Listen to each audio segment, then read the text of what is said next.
The entire restaurant of Le Lumière went dead silent, except for the piercing scream of a 4-year-old boy. At table 1, Julian Sterling, a man whose tech empire was worth billions, looked like he was about to shatter. He had negotiated billion-dollar mergers without breaking a sweat, yet he was powerless against his own son's tears. Patrons glared. The manager panicked. Then, a waitress nobody noticed, a woman with frayed sleeves and tired eyes, stepped across the invisible line separating the rich from the help. She didn't bring a toy. She didn't bring food. She leaned down and whispered 6 words that changed everything. What she said didn't just stop the crying. It unlocked a dark family secret that Julian had spent 4 years trying to bury. The rain in Seattle wasn't just falling, it was punishing the pavement, much like the headache throbbing behind Sarah Jenkins's eyes. Inside Le Lumière, the city's most exclusive dining establishment, the atmosphere was hermetically sealed from the storm. Here, the air smelled of truffle oil, aged mahogany, and old money. Sarah adjusted her apron, wincing as the stiff fabric rubbed against a bruise on her hip, a souvenir from bumping into a granite countertop in her tiny, cramped apartment earlier that morning. She checked her section. Table 4 wanted more Pinot Noir. Table 7 was complaining about the texture of the risotto. "Sarah!" The sharp hiss of Henri, the floor manager, cut through the ambient jazz. "Table 1 is opening. VIP! Do not mess this up. It is Julian Sterling." Sarah's stomach dropped. Julian Sterling, the CEO of Sterling Dynamics, the man who had been on the cover of Forbes 3 times this year alone. He was known for 2 things: his ruthless acquisition of rival companies and the tragic, mysterious death of his wife 4 years ago. "I'm on it, Henri," Sarah whispered, smoothing her hair. The heavy oak doors swung open. Julian Sterling entered, shaking a wet umbrella. He was taller in person, his jawline sharp enough to cut glass, wearing a charcoal suit that cost more than Sarah made in 5 years. But nobody was looking at his suit. They were looking at the small, red-faced boy thrashing in his arms. "Leo, please," Julian muttered, his voice tight with exhausted frustration. "Just stop. Please." Leo, a 4-year-old with curly brown hair and eyes squeezed shut, let out a shriek that curdled the blood. It wasn't just a tantrum. It was a sound of pure, unadulterated distress. The restaurant, usually a hum of polite conversation, froze. Julian looked hunted. He dragged a high chair to the table with his foot, trying to deposit the flailing child into it. Leo arched his back, screaming louder, his small fists beating against his father's chest. "No, no, no!" the child shrieked. "Sir," Henry approached, his smile oily and nervous. "Perhaps a private room." "I don't have time for a private room," Julian snapped, not making eye contact. "Just bring me a whiskey, neat, and some bread for the boy, fast." Sarah rushed to the kitchen. When she returned with the basket of warm sourdough, the situation had deteriorated. A woman at table 3, Mrs. Kensington, a notorious socialite with a penchant for cruelty, was loudly tapping her wine glass. "Really, Julian," Mrs. Kensington called out. "If you can't control the child, leave him with the nanny. Some of us are trying to eat." Julian's face turned a shade of crimson. He gripped the edge of the table, his knuckles white. "He's tired, Margaret. Mind your business." But Leo wouldn't stop. He threw a silver fork across the room. It clattered loudly against the marble floor. The screaming turned into a hyperventilating sob, a sound of panic that made Sarah's heart ache in a way she hadn't felt in a long time. She watched Julian. He wasn't angry at the boy. He was terrified. He looked at his son like the boy was a bomb he didn't know how to defuse. He pulled out an iPad, waving cartoons in front of Leo. Leo slapped it away. "Stop it! Julian roared, finally snapping. The room went deadly silent. Leo gasped, terrified by his father's outburst, and then the crying doubled in volume. Henri was marching over, his face set in a grim line, ready to ask the billionaire to leave. Sarah didn't think. She didn't look at Henri. She didn't care about the hierarchy or the rules or the fact that she was invisible to these people. She saw a child in pain. She walked past Henri. She walked right up to table 1. "Get more water," Julian barked, without looking at her, his hand covering his eyes. "He's not thirsty," Sarah said softly. Julian looked up, startled by the audacity. "Excuse me?" Sarah ignored the father. She dropped to her knees on the hard floor, ruining her stockings, so she was eye level with the screaming child. The boy was thrashing, tears streaming down his face, his breathing ragged. Sarah didn't touch him. She just lowered her head until she caught his tear-filled gaze. She took a deep breath and began to hum. It was a low, vibrating hum, almost like the purr of a cat. Leo paused for a microsecond. Then Sarah leaned in close, whispering so only the child, and Julian, who was leaning in, could hear. "The bluebird waits where the river bends." It made no sense to the average person. It was gibberish, but the effect was instantaneous. Leo's mouth snapped shut. His eyes, the color of stormy seas, went wide. He stared at Sarah, his chest heaving with silent hiccups. The red flush began to fade from his cheeks. He reached out a small, trembling hand and touched the name tag on her uniform. "Blue bird?" Leo whispered, his voice raspy. "Sleeping," Sarah whispered back, winking. "We have to be quiet so we don't wake him." Leo nodded solemnly. He wiped his nose on his sleeve. He picked up a piece of bread and began to eat, swinging his legs as if the last 10 minutes of chaos had never happened. Sarah stood up, her knees cracking slightly. She smoothed her apron. When she looked up, she found Julian Sterling staring at her. The arrogance was gone, replaced by a look of absolute, bewildered shock. He looked at her as if she had just performed a magic trick or spoken a dead language. "How?" Julian started, his voice cracking. "How did you do that?" Before Sarah could answer, a hand clamped onto her shoulder. It was Henri. His grip was painful. "I am so sorry, Mr. Sterling," Henri hissed, his face pale. "She is new. She has no right to disturb you. I will handle this immediately." "Wait," Julian said. But he was too slow. Henri dragged Sarah toward the kitchen doors. The moment the swinging doors closed behind them, cutting off the dining room, Henri spun her around. "Are you insane?" Henri spat. "You do not speak to the guests unless spoken to. You do not approach a billionaire's child. You embarrassed the establishment." "I stopped the crying," Sarah said, her voice shaking but defiant. "He was in pain, Henri." "You're a liability," Henri sneered. "Get your purse. You're done. Get out." The rain was colder now. Sarah stood outside the back alley entrance of Le Lumière, clutching a plastic bag containing her spare shoes and her tips for the night. $42. She had just been fired. Panic began to claw at her throat. She needed this job. Her rent was 2 months overdue. Her landlord, Mr. Henderson, had given her until Friday before he changed the locks. It was Tuesday. "Stupid," she muttered to herself, wiping rain from her eyelashes. "Why couldn't you just mind your own business, Sarah?" But she knew why. When she looked at Leo, she didn't just see a billionaire's brat. She saw the eyes, those specific, stormy grey eyes, and she knew that rhyme. "The bluebird waits where the river bends." It wasn't just a nursery rhyme. It was a code. A lullaby from a past life she had tried to run away from.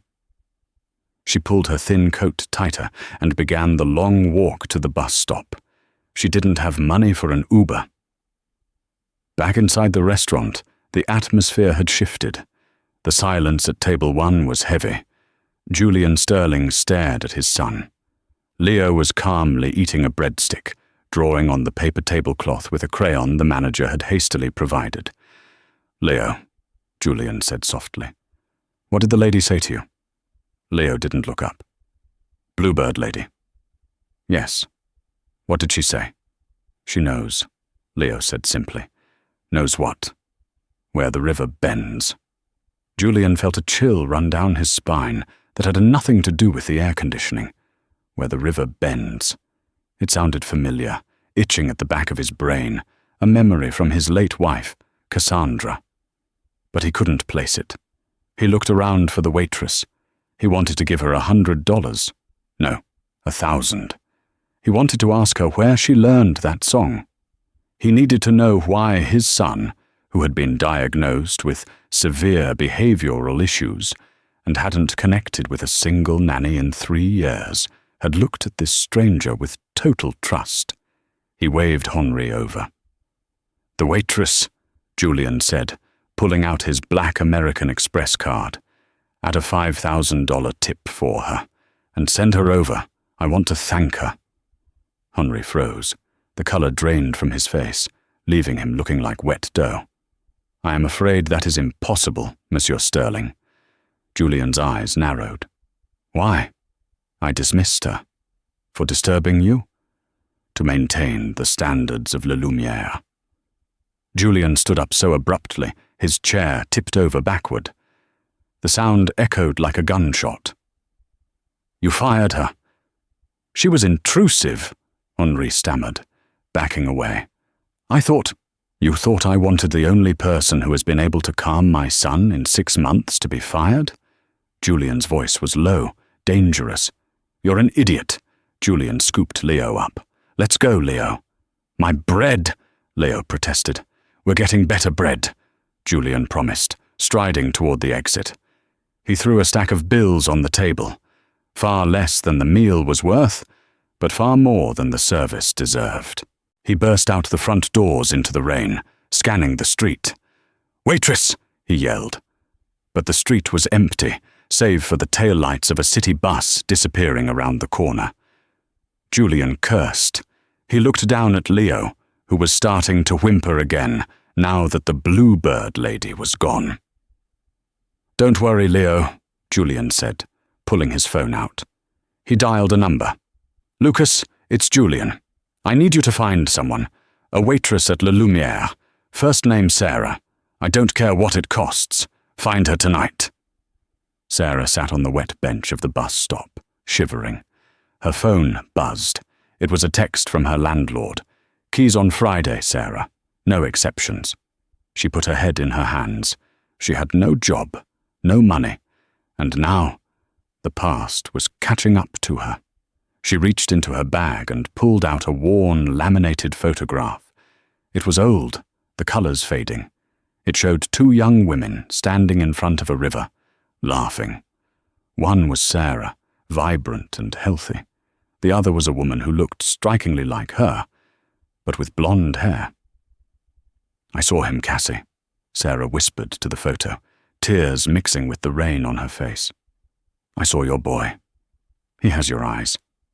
She tucked the photo away. She had to survive. She had to find a new job tomorrow. She couldn't get involved with the Sterlings. It was too dangerous. If Julian found out who she really was, he wouldn't just fire her. He would destroy her. She got off the bus in the crumbling district of East Hastings. The streetlights here were broken. She walked quickly, head down toward her apartment building, a stark contrast to the marble floors of Le Lumière. She unlocked her door, the smell of mildew greeting her. She tossed her bag on the sofa. Knock, knock, knock. Sarah froze. Nobody visited her. Not this late. "Landlord," she called out, trembling. "Mr. Henderson, I told you. I'll have the money. Miss Jenkins." A deep, unfamiliar voice came through the thin wood.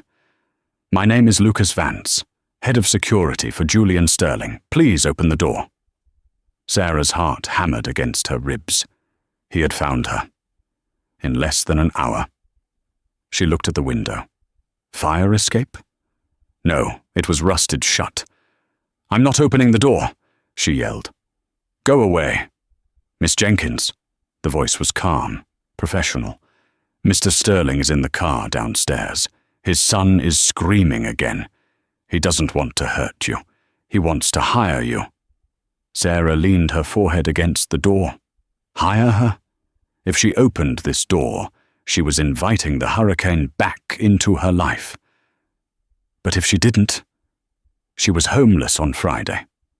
And there was Leo, the little boy who knew about the bluebird. Sarah unlocked the deadbolt. The black Mercedes SUV idling at the curb looked like a spaceship that had crash-landed in the grim reality of East Hastings. The paint was so polished it reflected the graffiti on the brick wall of Sarah's building, distorting the jagged spray-painted tags into abstract art. Sarah hesitated at the top of the stairs. Her heart was a frantic bird battering against her ribs. Every instinct she had cultivated over the last 4 years screamed at her to run, to pack a bag and flee out the back window. But she was tired. She was so incredibly tired of running, of being poor, of being Sarah Jenkins, a nobody with a fake last name and a dead past.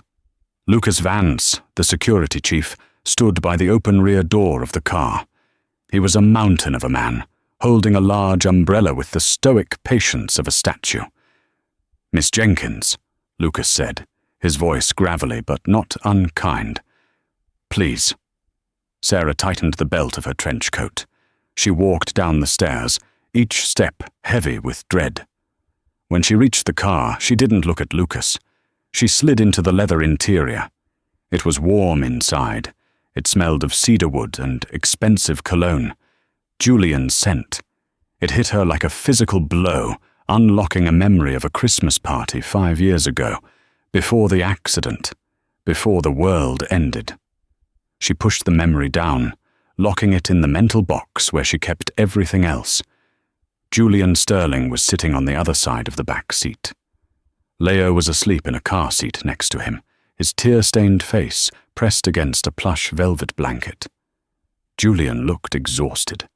The confident titan of industry she had seen in the restaurant was gone. In the dim light of the street lamps passing by, he looked like a man who hadn't slept in a week. He held a tumbler of amber liquid in one hand, staring out the window at the rain-slicked streets. "You live in a dump," Julian said. It wasn't an insult, just an observation delivered with the flat affect of someone discussing the weather. "It's what a waitress salary affords, Mr. Sterling," Sarah replied, her voice steady despite her trembling hands. "Or at least what it afforded before your manager fired me." Julian turned to look at her. His eyes were dark, intelligent, and piercing. "Henri is a fool. I told you I'll fix it." "I don't want my job back," Sarah lied. She did, but she couldn't go back there. It was too close to his world. "I want to be left alone." "My son stopped crying," Julian said, ignoring her request. He swirled his drink. "Do you have any idea how rare that is? Leo has difficulties, sensory processing disorder, night terrors, generalized anxiety.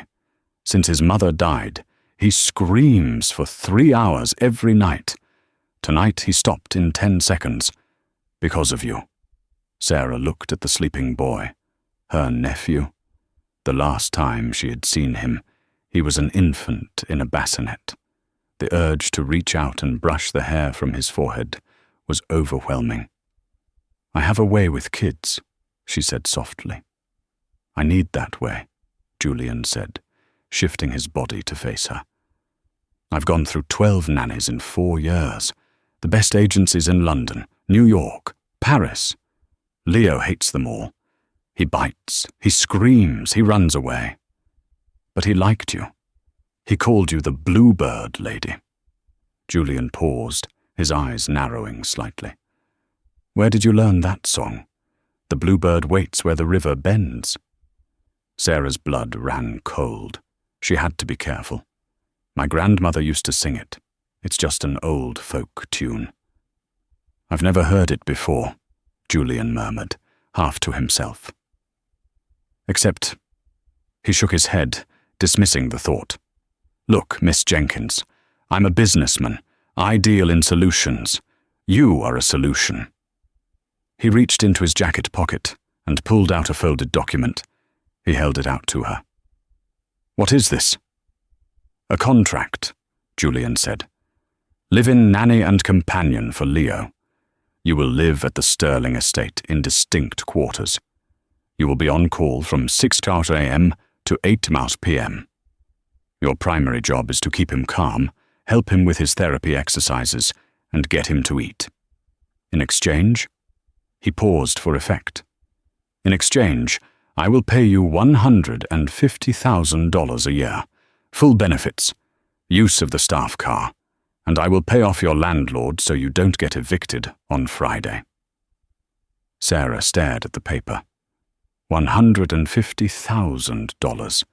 It was an unfathomable amount of money. It was freedom. But it was also a trap. Living in his house, seeing him every day, the risk of him recognizing her, Sarah Bennett, the sister-in-law he blamed for the accident, was astronomical. She had dyed her hair brown, lost weight, and aged from stress. But eyes didn't change. I can't, she whispered. 200,000, Julian countered immediately, and a signing bonus of $20,000 available tonight. It's not about the money. Everything is about the money, Julian snapped, his patience fraying. Don't pretend you have options, Sarah. I had Lucas run a quick check while I waited. You have $600 in your bank account. You have no family, no degree. You're drowning. I'm offering you a lifeboat. His cruelty was a shield. She knew that. He attacked before he could be attacked. It was how he survived the guilt. Sarah looked at Leo again. The boy shifted in his sleep, a small whimper escaping his lips. He looked so lonely. If I don't take this, Sarah thought, I lose my home. I lose everything. And Leo will be raised by strangers who don't love him. I promised Cassie I would look out for him. She took the paper. The paper felt heavy, like a sentence. I have conditions, Sarah said, surprised by the strength in her own voice. Julian raised an eyebrow. You're in a position to negotiate? If I'm going to take care of your son, I do it my way, Sarah said. No more shouting in front of him. No more dragging him to fancy restaurants when he's overwhelmed. And I don't wear a uniform. I'm not a maid. Julian studied her for a long, agonizing moment. The rain drummed rhythmically on the roof of the car. He saw something in her defiance that he respected, or perhaps something he recognized. Fine, Julian said. Lucas has the paperwork. We're going home. Now? Sarah asked, panicked. I need to pack. Lucas will have your things sent over tomorrow, Julian said, turning back to the window. Leo wakes up at 2 a.m. usually. I need you there tonight. The car began to move, gliding smoothly away from the curb. Sarah watched her apartment building disappear into the rainy night. She felt a profound sense of loss. She was Sarah Jenkins, the waitress. No more. She was stepping back into the lion's den. She looked at her reflection in the dark window, the brown hair, the tired eyes. Don't let him see you, Sarah, she told herself. Be the nanny. Just be the nanny. The drive to the Sterling estate took 40 minutes. They left the city behind, winding up the cliffside roads of the Highlands, where the mansions sat behind iron gates like sleeping dragons. The Sterling estate was a masterpiece of modern architecture, a sprawling structure of glass, steel, and concrete perched on the edge of a cliff overlooking the Puget Sound. It was beautiful, architectural magazines said so constantly. But to Sarah, seeing it loom out of the fog, it looked like a fortress of ice. It was a house designed to be looked at, not lived in. The gates opened automatically. The Mercedes crunched over the gravel driveway. "We're here," Lucas announced from the front. Julian opened the door. The wind up here was fierce, smelling of salt and pine. He unbuckled Leo, who remained fast asleep, a dead weight in his father's arms. "Follow me," Julian commanded.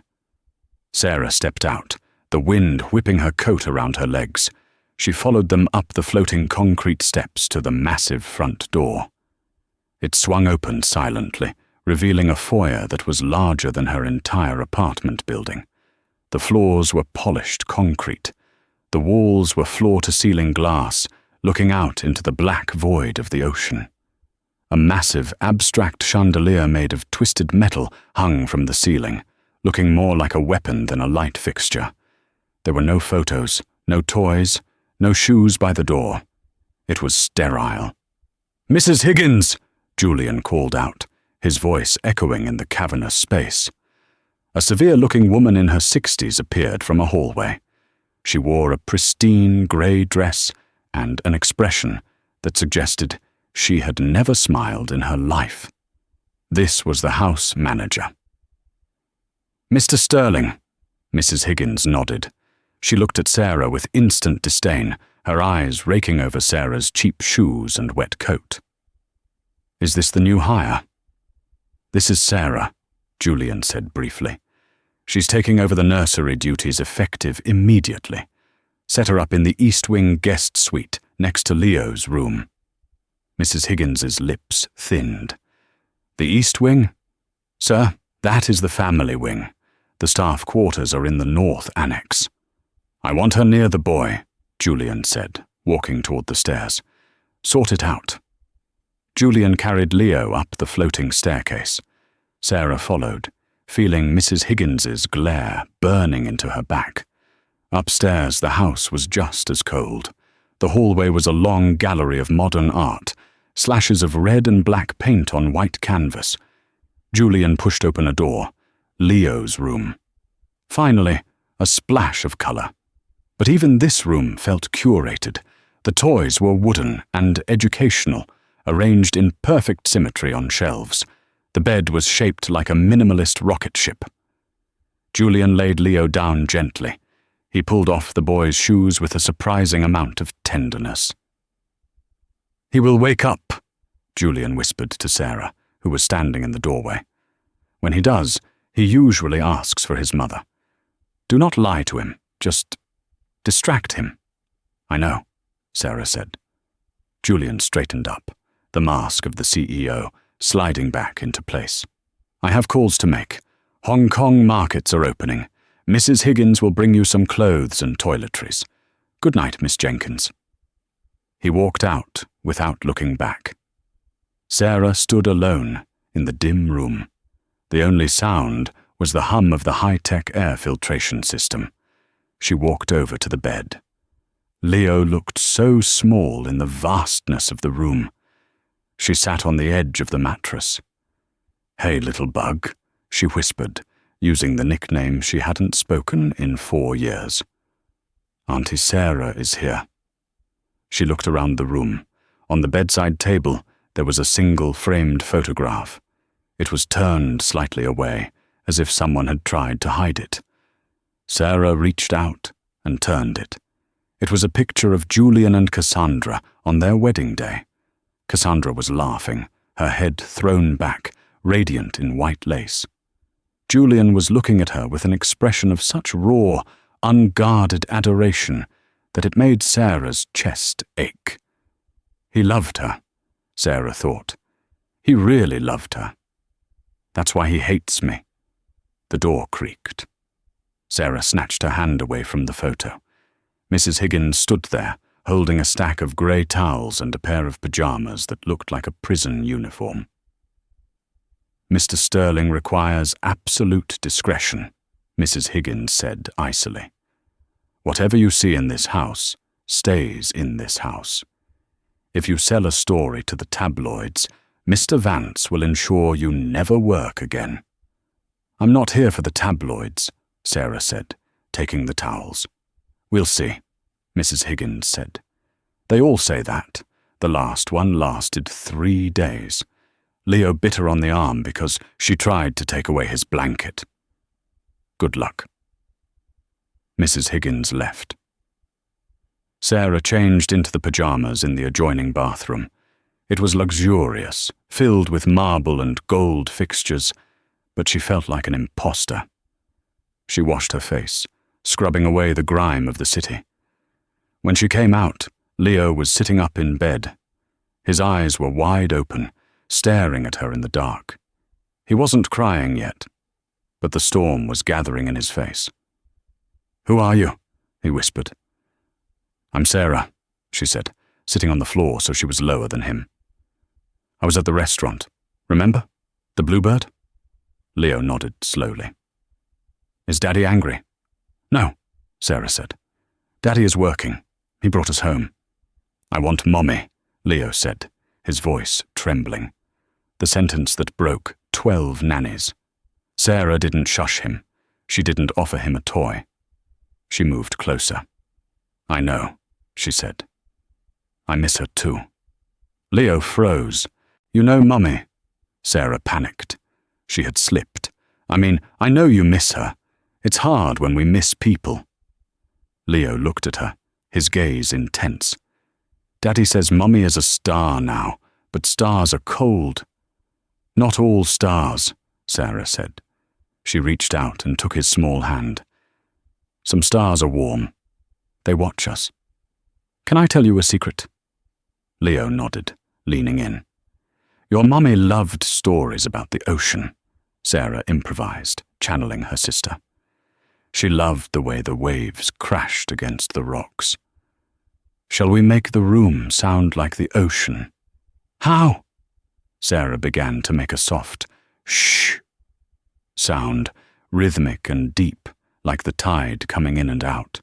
She tapped her fingers gently on the mattress frame to mimic the sound of rain. Leo watched her, mesmerized. His breathing synced with her sounds. The tension left his small shoulders. "More," he whispered. Sarah continued the ocean sounds for 20 minutes, until Leo's eyes drooped and finally closed. He fell asleep, holding on to her thumb. Sarah stayed there for another hour, afraid to move. She watched the rise and fall of his chest. Around 3:00 a.m., she carefully extricated her hand and stood up. Her back was stiff. She walked to the window and looked out at the dark grounds of the estate. Below, on the terrace, she saw the glow of a cigarette. Julian was standing there, in the rain, without an umbrella. He was staring out at the turbulent sea. He looked like the loneliest man on earth.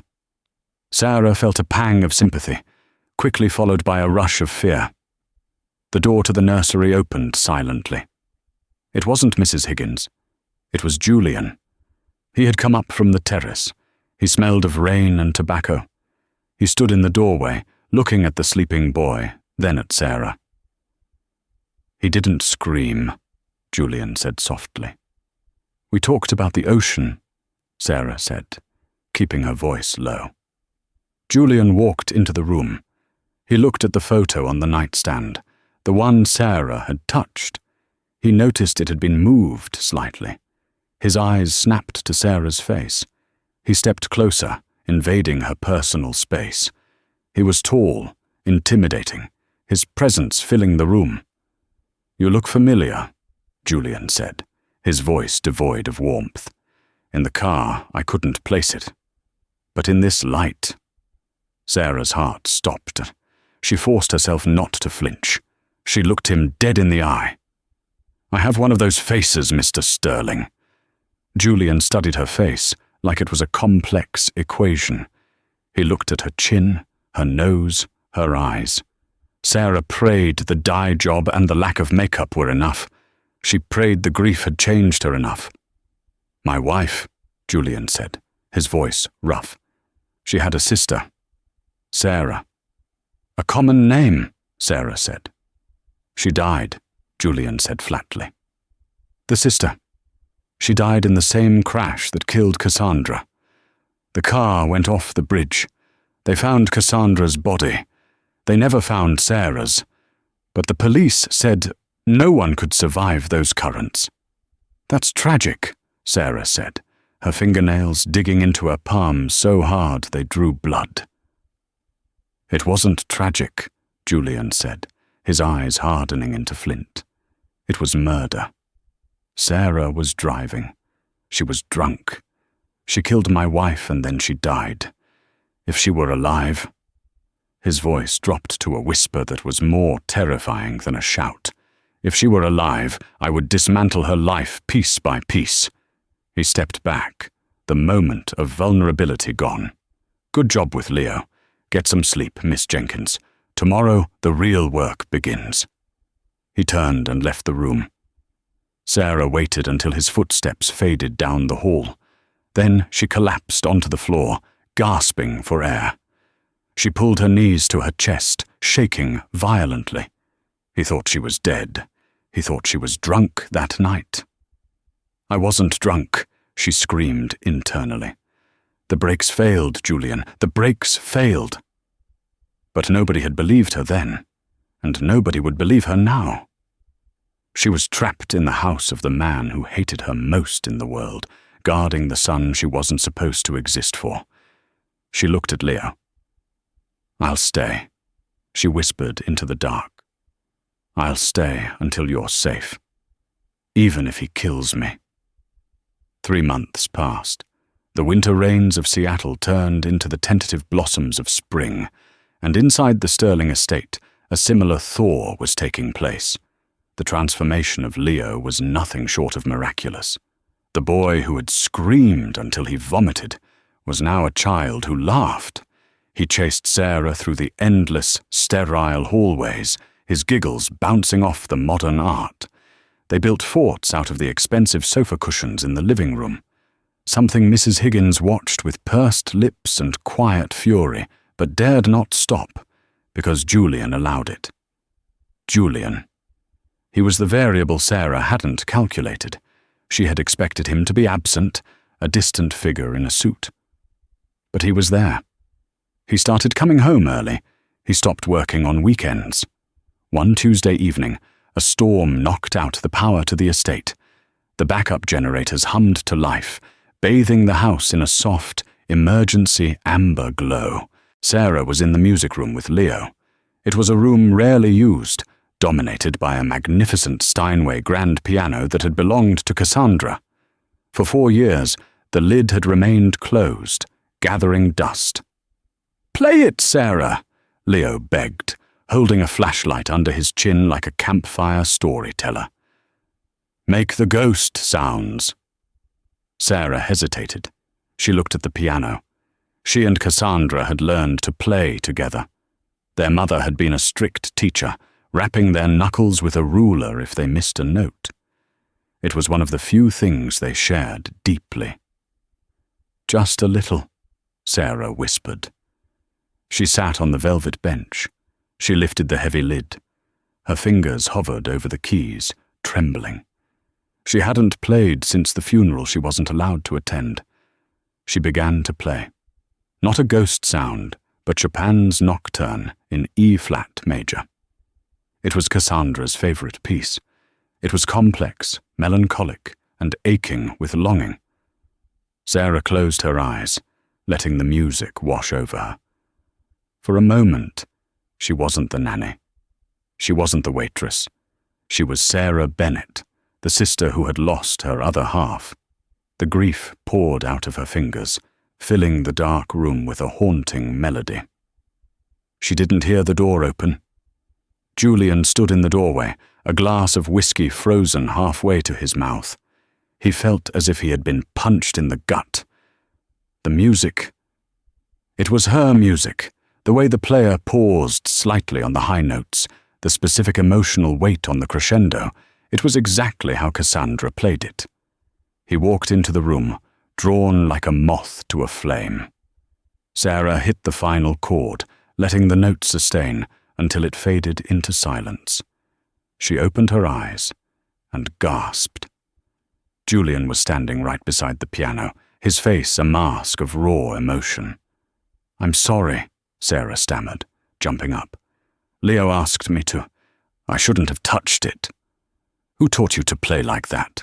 Julian asked, his voice hoarse. "I took lessons." "As a girl," Sarah lied, looking at the floor. "That piece." Julian stepped closer, trapping her between the bench and the piano curve. "My wife used to play it, exactly like that, with the same sadness." "It's a sad song," Sarah whispered. Julian looked at her, really looked at her.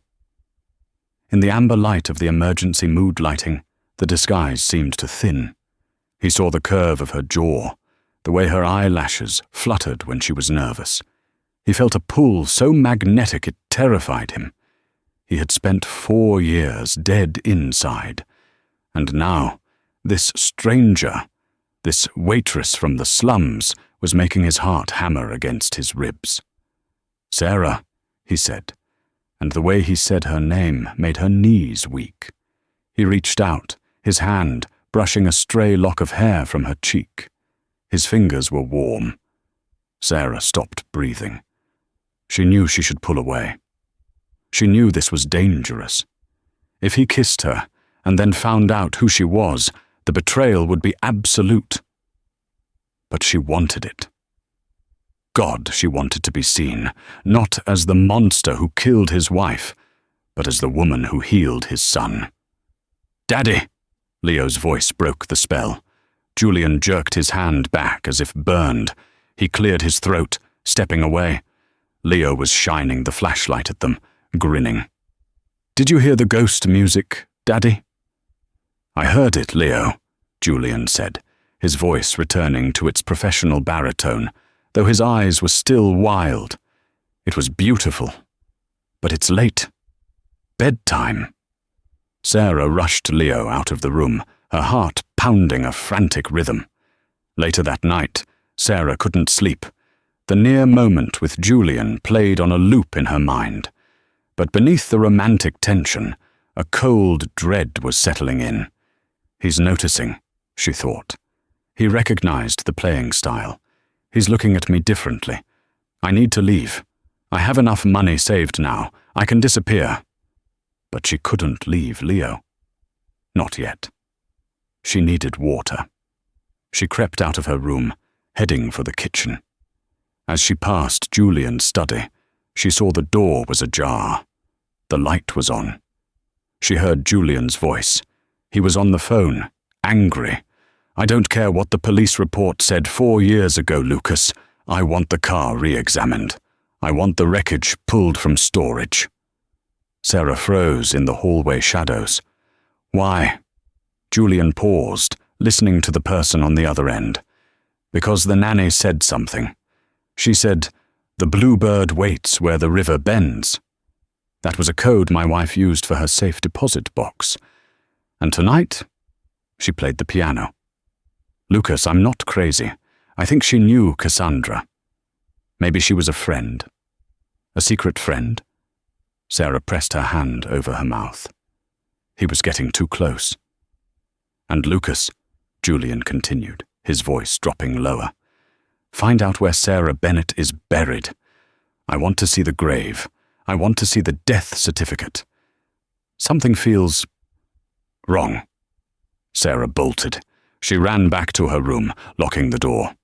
He was going to check the grave. There was no grave. There was an empty coffin buried in the family plot because her body was never found in the river. If he exhumed it, he would find nothing. She had to know the truth about the crash. If she could prove to him that it wasn't her fault, that the brakes really did fail, maybe, just a maybe, he wouldn't destroy her when he found out who she was. She remembered the box. Cassandra had a safe deposit box, where the river bends. Sarah waited until 3:12 a.m. when the house was silent. She knew Julian kept a master key to all family accounts in a hidden wall safe in the library. She had seen him open it once when Leo ran in unexpectedly. She crept downstairs. The house felt like a tomb. She entered the library, the smell of old paper and leather surrounding her. She moved the painting of the ship, revealing the safe. She didn't know the code. She stared at the keypad. Think, Julian. How do you think? She tried Leo's birthday. Error. She tried his wedding anniversary. Error. Then she remembered the day they met. Julian and Cassandra. It was July 4th. She typed 0704. Click. The green light flashed. Sarah's hand shook as she pulled the heavy door open. Inside were stacks of cash, passports, and a thick blue folder labeled Investigation, Sterling Accident, Private. She grabbed the folder. She sat on the floor, using her phone flashlight to read. It was a private investigator's report, commissioned by Julian a week after the funeral, then abruptly closed. She flipped through the pages. Photos of the mangled car, photos of the bridge, and then the mechanics analysis. Vehicle, 2018 Range Rover. Primary cause of crash, total hydraulic brake failure. Note, the brake lines show evidence of being serrated by a sharp tool, consistent with wire cutters. The fluid drained slowly over 20 miles, leading to sudden failure at high speed. Sarah gasped, tears springing to her eyes. I knew it, she whispered. I pressed the pedal and it went to the floor. I wasn't drunk. She flipped the page. Suspects. 1. Sarah Bennett, driver. Motive. Jealousy. Unlikely. Suicide, murder. 2. Marcus Thorne, Sterling Dynamics competitor.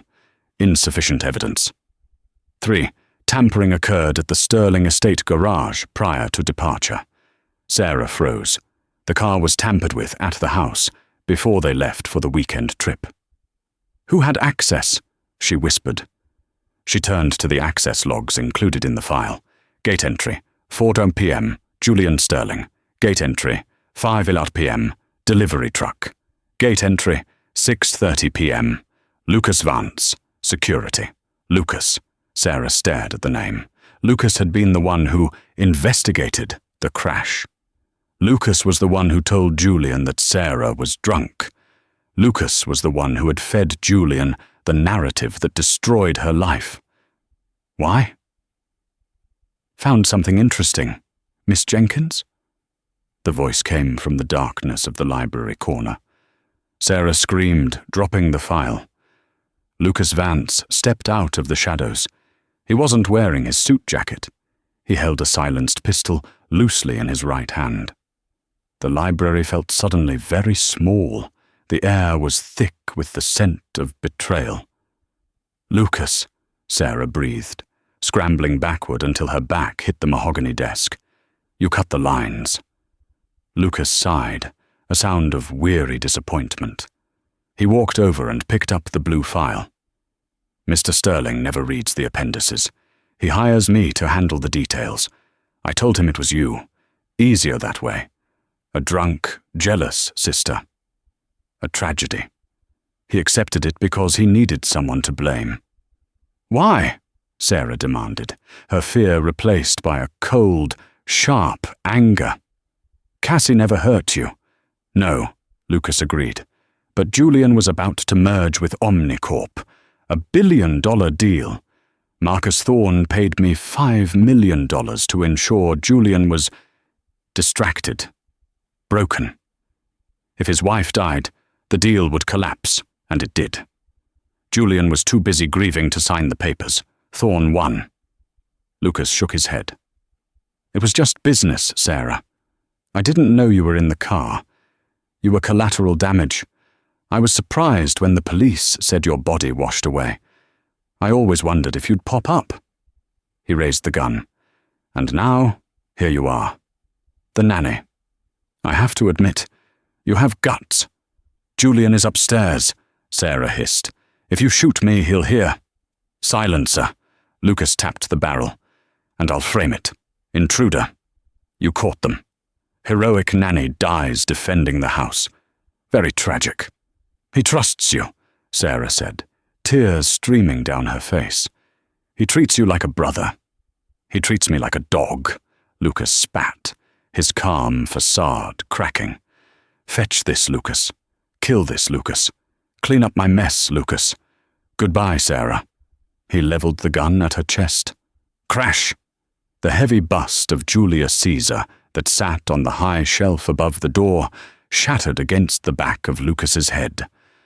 Lucas grunted, his eyes rolling back, and he crumbled to the floor, the gun skittering across the Persian rug. Standing behind him, holding a heavy brass candlestick, was Julian Sterling. He was breathing hard, wearing his silk robe, his feet bare. He looked from the unconscious body of his head of security to Sarah, who was trembling on the floor.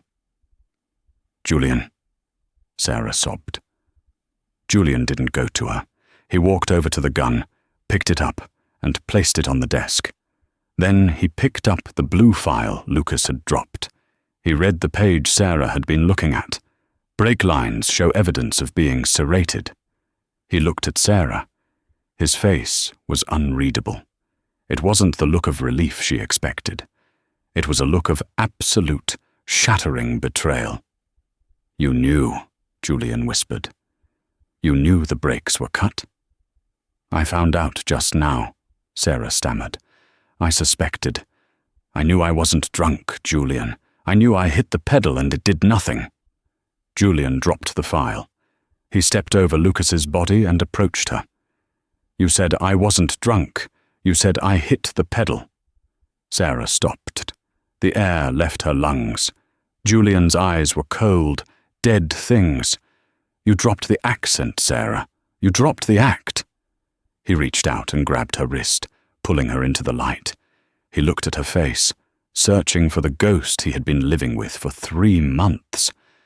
"It's you," he said, his voice cracking with a mix of rage and agony. "Sarah Bennett, you're alive." "Julian, please listen." "You lied to me," he roared, the sound shaking the walls. "You came into my house. You touched my son. You let me start to care about you. And all this time, you were her." "I had to," Sarah cried, trying to pull away. "You hated me. You thought I killed Cassie. I just wanted to see Leo. I had nowhere to go." "You should have stayed dead," Julian snarled. He dragged her toward the door. "Julian, Lucas admitted it," Sarah screamed. "He cut the brakes. He did it for money. I didn't kill her. I loved her." "Lucas is a traitor," Julian said, not stopping, "and he will rot in prison. But you are a liar, a manipulator. Do you know what it's like to grieve for someone you hate, and then find out they've been sleeping down the hall?"